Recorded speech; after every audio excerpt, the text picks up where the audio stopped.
हरिओम। मेरा नाम मीना ठाकुर, मैं हिमाचल प्रदेश सरकाघाट से आई हूँ। मैंने पूज्य बापूजी से 2005 में दीक्षा ली है। पहले तो तीर्थाटन भी बहुत किए, मंदिरों में भी गए, लेकिन धर्म का वास्तविक मर्म क्या है ये तो गुरुदेव के श्री चरणों में आने के उपरांत में ही समझ आया।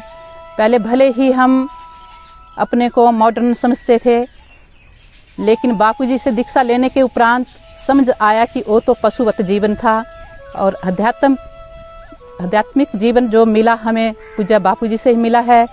अध्यात्म में भी और ऐहिक उन्नति भी बापूजी के श्री चरणों में आने के उपरांत बहुत मिली। मेरी एक बेटी है, उसने भी बापूजी से दीक्षा ली है और बहुत मानती है बापूजी को।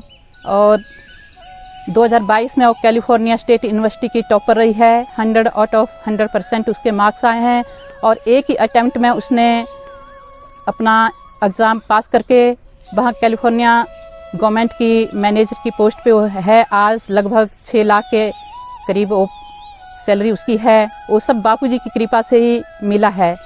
बापूजी के श्री मुख से सुना है कि ये तो मेरी दासी की कृपा है, लेकिन आध्यात्मिक कृपा भी बापूजी की बहुत हुई है। बापूजी के लिए हमने प्रार्थना करी कि हमें सरकाघाट में आश्रम चाहिए, तो 2007 में बापूजी ने हाँ करी। 8 में हमने ज़मीन ले ली, लेकिन 2016 तक हम पैसे ही नहीं जुटा पाए इतने कि हम आश्रम बना सकें। तो बापूजी की कृपा से 2016 में लोग कहते हैं कि बापूजी जेल में। मैं तो कहती हूँ बापूजी कहाँ नहीं है। उनकी करुणा कृपा इतनी बरसी हम लोगों के ऊपर। 2016 से हम आश्रम का काम जब बापूजी ने हरी झंडी दी चालू किया है, तो 1 करोड़ उसके ऊपर खर्चा आया। समझ नहीं बापूजी ने कहाँ से दिलाया। मैं तो अनुरोध करती हूँ सरकार से भी कि बच्चों का भविष्य उज्जवल देखना चाहते हैं। किसी भी देश का भविष्य जो है वहाँ के विद्यार्थियों के ऊपर निर्भर होता है। और मैं एजुकेशन डिपार्टमेंट में सुपरिटेंडेंट हूँ और मुझे पता है कि आज बच्चों का नैतिक पतन कितना हो रहा है। तो मेरी यही प्रार्थना है कि इस माहौल में बच्चों के लिए बापूजी के ज्ञान की बहुत सख्त जरूरत है। मैं रहते हुए सरकार संज्ञान में आ जाएं, हमारे बापूजी को रिहा कर दें।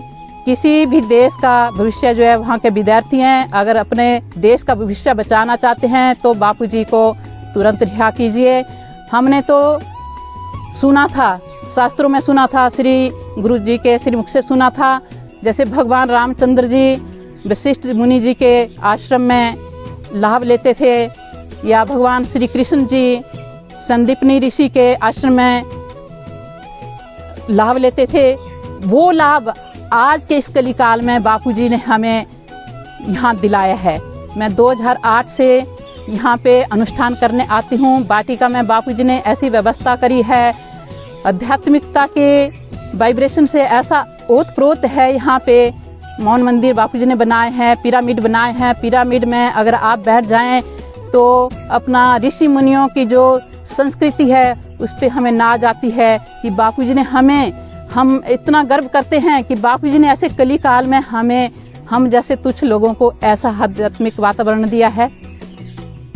हम सोच भी नहीं सकते हैं कि बापूजी ने देश के लिए क्या नहीं दिया है। मैं तो कहती हूँ कि शरीर का एक एक कतरा, इस शरीर की एक एक खून की बूंद बापूजी के दैवी कार्य की सेवा में आए। हम तो कभी भी ऋणी नहीं हो सकते जो गुरुदेव ने हमें दिया है, पर चलो गहलेरी की तरह हम छोटी मोटी सेवा कर लें। बापूजी ने बच्चों के लिए भी बाल संस्कार की सेवा दी है और समाज उत्थान के लिए कितने कार्य किए हैं। ऋषि प्रसाद की सेवा करी है। मैं भी ऋषि प्रसाद की सेवा करती हूँ, महीने की 100 पत्रिका बांटती हूँ। मेरी सभी से अनुरोध है कि सभी साधक जो गुरुदेव ने हमें दिया है, हम ऋणी तो गुरुदेव से नहीं हो सकते, लेकिन बापूजी के दैवी कार्य को हम विश्व में फैलाएं तो ऐसा थोड़ा गैलरी की तरह हमारी सेवा हो जाए। हम लोगों के लिए बड़ा सौभाग्य है कि बापूजी ने उत्तरायण के पर्व से 2024 से सभी ऋषि प्रसाद के सेवाधारियों के लिए वाटिका में, अहमदाबाद वाटिका में 1 हफ्ते का निःशुल्क अनुष्ठान करने का व्यवस्था करी है। और जो 100 पत्रिका की सेवा कर रहे हैं उनके लिए तो ये लाभ है ही है, पर मेरा प्रार्थना है कि जो 25 से 50 पत्रिका की सेवा कर रहे हैं वो अपनी सेवा बढ़ा करके इस सेवा का लाभ, आध्यात्मिक लाभ जरूर लें। ये योजना सीमित समय के लिए है और सभी इसका लाभ जल्दी से जल्दी जरूर लें। हरिओम।